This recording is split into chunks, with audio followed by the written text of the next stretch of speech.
পরবর্তী এভি আমরা দেখে নেব।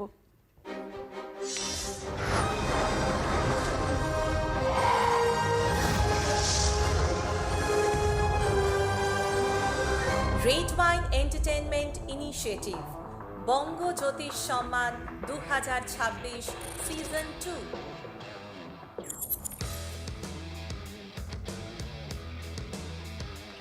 গ্রহ নক্ষত্রের জটিল হিসেব যিনি খুঁজে দেন সহজ পথ, জ্ঞানীর আলোয় তিনি সচল রাখেন মানুষের জীবনরথ। আজকের এই মহালগ্নে আমরা এমন এক ব্যক্তিত্বকে পেয়েছি যিনি বিজ্ঞানের কঠিন পথ ধরে হেঁটেও আধ্যাত্মিকতার আলোয় মানুষের জীবন আলোকিত করছেন। মাত্র 10 বছর বয়সেই যার হৃদয়ে জ্যোতিষশাস্ত্রের প্রতি অনুরাগের বীজ বপন হয়েছিল, আজ তা এক বিশাল মহিরুহে পরিণত হয়েছে। পেশাগত জীবনে তিনি একাধারে ইলেকট্রিক্যাল ইঞ্জিনিয়ার এবং অন্যদিকে মা দক্ষিণা কালী ও মা তারার একনিষ্ঠ সাধক। এই দুই বিপরীত মেরুর মিলনেই তিনি তৈরি করেছেন এক অনন্য দৃষ্টিভঙ্গি, যেখানে শাস্ত্রীয় জ্ঞান আর বিজ্ঞানের বিশ্লেষণী শক্তির হাত ধরাধরি করে চলে। তার এই পাণ্ডিত্যের স্বীকৃতি দিয়েছে ইন্ডিয়ান ইনস্টিটিউট অফ অ্যাস্ট্রোলজি, যারা তাকে জ্যোতিষবিদ ও জ্যোতিষ রত্ন উপাধিতে ভূষিত করেছেন।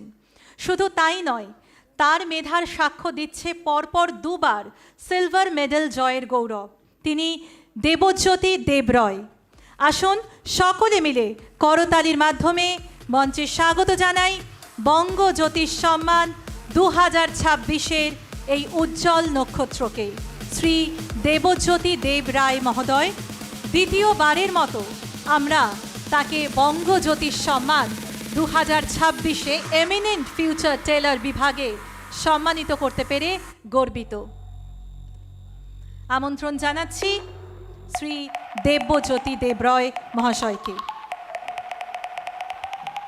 এই মুহূর্তে আমরা পাগড়ি পরিয়ে এবং ফুলের মালা পরিয়ে তাকে সম্মানিত করব। আপনাদেরকে বলবো একটু করতালি দিয়ে আপনারাও তাকে সম্মান জানাবেন। বঙ্গ জ্যোতিষ সম্মান 2026-এর স্মারকটি আমরা তার হাতে তুলে দিচ্ছি। আমরা কথা না বাড়িয়ে সরাসরি চলে যাব তার কাছে, কারণ সময় অনেকটাই হয়ে গেছে। তো আপনাদের সকলকে বলবো আপনারা একটু সময় ধৈর্য ধরে আমাদের সঙ্গে শেষ পর্যন্ত থেকে আজকের অনুষ্ঠানটি সাফল্যমণ্ডিত করুন। অনেক গর্বিত মনে হচ্ছে, আনন্দে আপ্লিত, আবেগও অনুভব করছি। জয় জগন্নাথ, নমঃ শিবায়,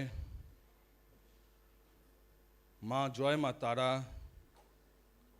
আমার আরাধ্যা মাতৃদেবী মা দক্ষিণা কালী, আমার গুরুদেব স্বামী সত্যানন্দ সরস্বতী, মাতা পিতা এবং এখানে উপস্থিত বা সমস্ত গুরুজনদের আমার শ্রদ্ধেয় প্রণাম।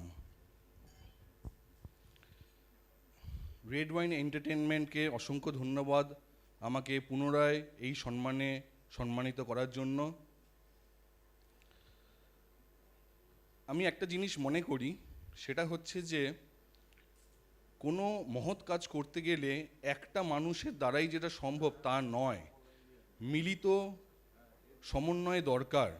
যেমন আজকের এই স্টেজ, এই মঞ্চ, এই আয়োজনের প্রধান আয়োজক বা উদ্যোক্তা অভিজিৎ বাবু, কিন্তু তার সঙ্গে মিলিত হয়ে তার সহযোগী, তার টোটাল টিমের সমস্ত রকম পরিশ্রমের মাধ্যমেই আজকে এই আয়োজন সাফল্যমণ্ডিত হয়ে উঠেছে।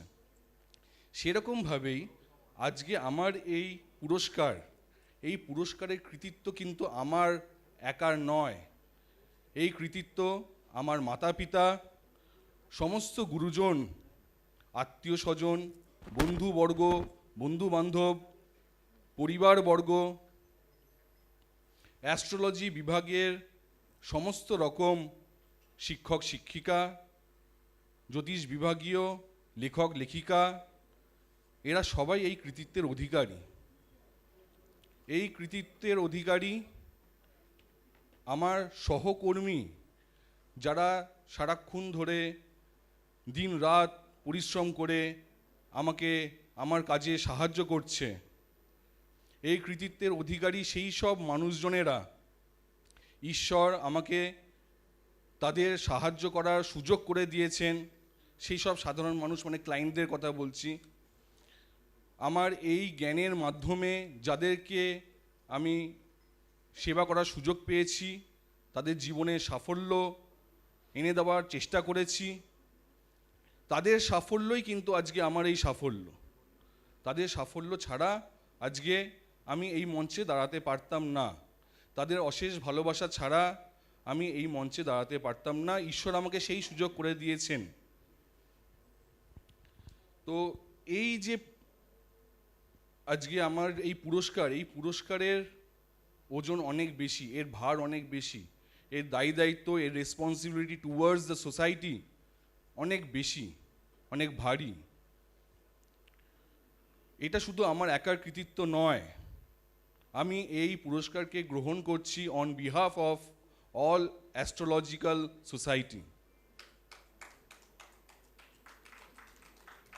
আমি ঈশ্বরের কাছে প্রার্থনা করি যেন জীবনের শেষ প্রাণ পর্যন্ত মানুষের সেবায় নিজেকে নিযুক্ত রাখতে পারি এবং মা দক্ষিণাকালীর যন্ত্রী হয়ে যেন মানুষের জীবনে সুখে দুঃখে সর্বদা তাদের মার্গদর্শন করার কাজে এগিয়ে যেতে পারি এবং তাদের সেবায় নিযুক্ত থাকতে পারি।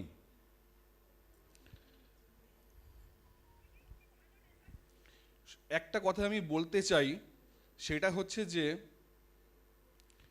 কিছু মানুষ মনে করেন যে জ্যোতিষী বা তান্ত্রিকের কাছে চলে আসলেই তার জীবনে সাফল্য চলে আসবে, দুঃখ নাশ হয়ে যাবে, সুখ শান্তিতে তার জীবন ভরে উঠবে। আমার পার্সোনাল ভিউ অনুযায়ী এইটা কিন্তু নয়, এটা সম্পূর্ণ ঠিক নয়। যেমন একটা স্টুডেন্ট বা পড়ুয়া যারা আছে, তাদেরকে যে শিক্ষকরা আছেন তাদেরকে গাইড করেন, তাদেরকে লেখাপড়া শেখানো হয়, কারেকশন করা হয়, সব কিছু করানো হয়, কিন্তু আলটিমেট পরীক্ষাটা কিন্তু দিতে হবে সেই স্টুডেন্টকেই, অন্য কাউকে নয়। সেরকম এইখানে সেই মানুষদের কর্মটাও কিন্তু খুব ইম্পর্টেন্ট। আমরা তো গাইড করব, আমরা তো প্রতিকার দেব, আমরা গাইডেন্স দেব, প্রতিকার দেব, কারেকশন করাবো, সেবা করব, তাদের বিভিন্ন রকম তাদেরকে জ্ঞানে ভরিয়ে তুলব। কিন্তু তাদের কর্মটা যদি খারাপ হয়, অসৎ হয়, ন্যায়পরায়ণ না হয়, ন্যায় নীতি ছাড়া যদি তাদের কর্ম হয়, আমরা তো কি কোনো গ্রহ নক্ষত্র, কোনো ঈশ্বরও তাদেরকে সাফল্য দিতে পারবে না। সেই জন্য সবার আগে যেটা দরকার তাদের ক্ষেত্রে, আমরা জানি আমাদের কাজ কি, কিন্তু তাদেরও কাজ আছে, তারা যেন নিজেদের কর্মটাকে সঠিক রাখে, তাহলে আমাদের এবং তাদের দুজনের যৌথভাবে কাজটা অনেক সহজ হয়ে যাবে এবং আমরা মিলিতভাবে সাফল্যের দিকে এগিয়ে যেতে পারবো।